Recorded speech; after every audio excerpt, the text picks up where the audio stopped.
Good evening. Dan Rather with the CBS Evening News. A possible breakthrough today on two of the things President Reagan and Mrs. Reagan want most these days: an arms control deal with the Soviets and a new Reagan-Gorbachev summit.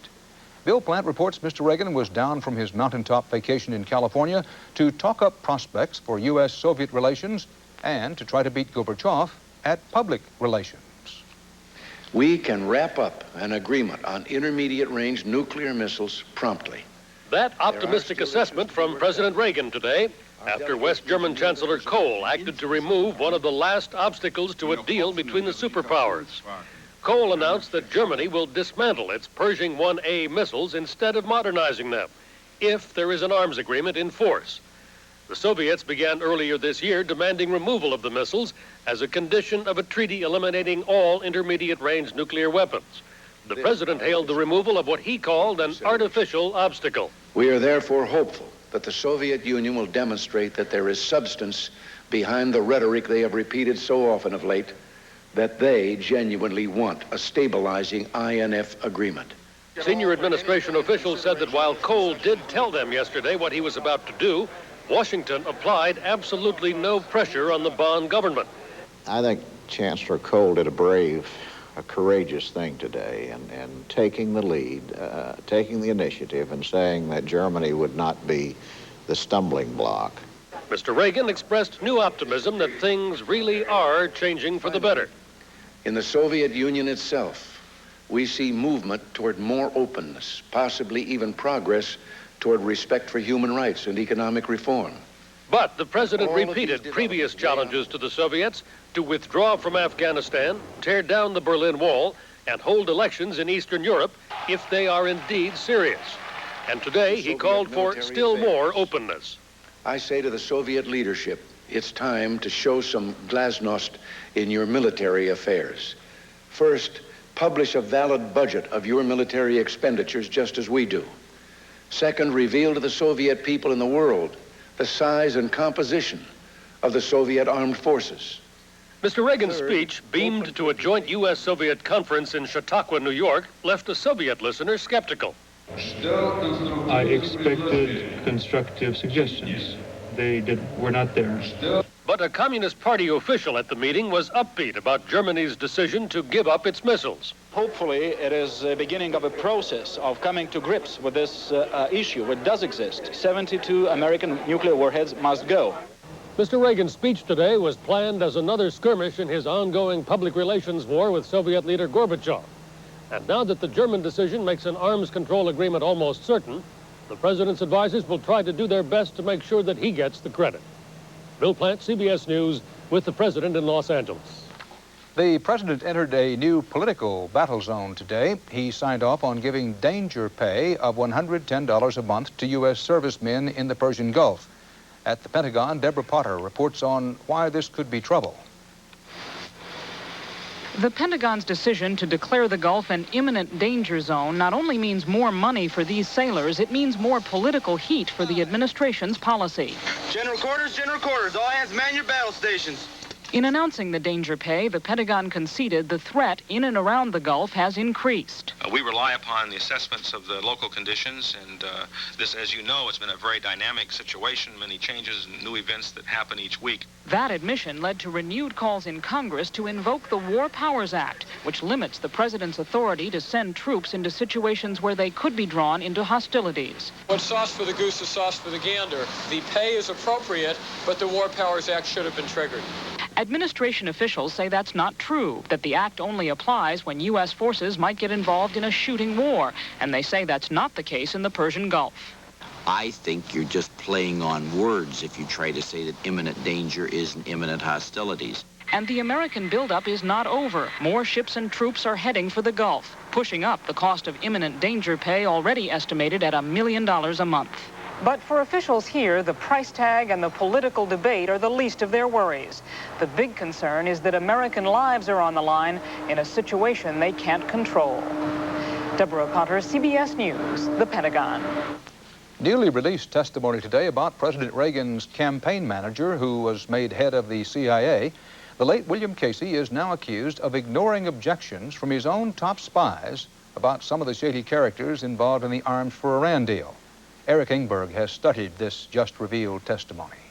Mr. Casey, William Casey, the late CIA director, was so determined to keep the Iran arms sales going that when his own aides objected, he simply cut them out and plunged ahead. Claire George, CIA chief of clandestine activity, who never appears in public, told the Iran Contra committee in blunt language of warnings to Casey that the Iranian middleman, Ghorbanifar, was a bum.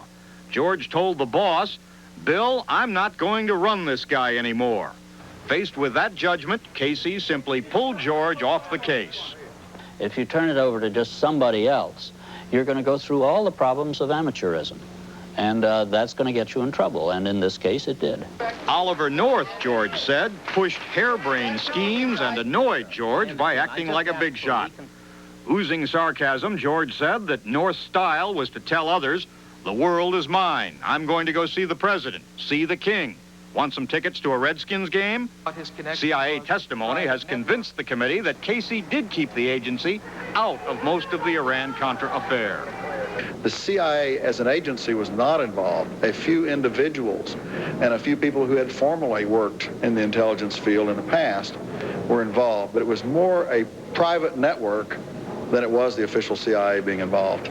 Or, as the CIA's top spy, Claire George, told the committee, "We knew less about what was going on in Washington than we did overseas." Eric Ingberg, CBS News, Washington.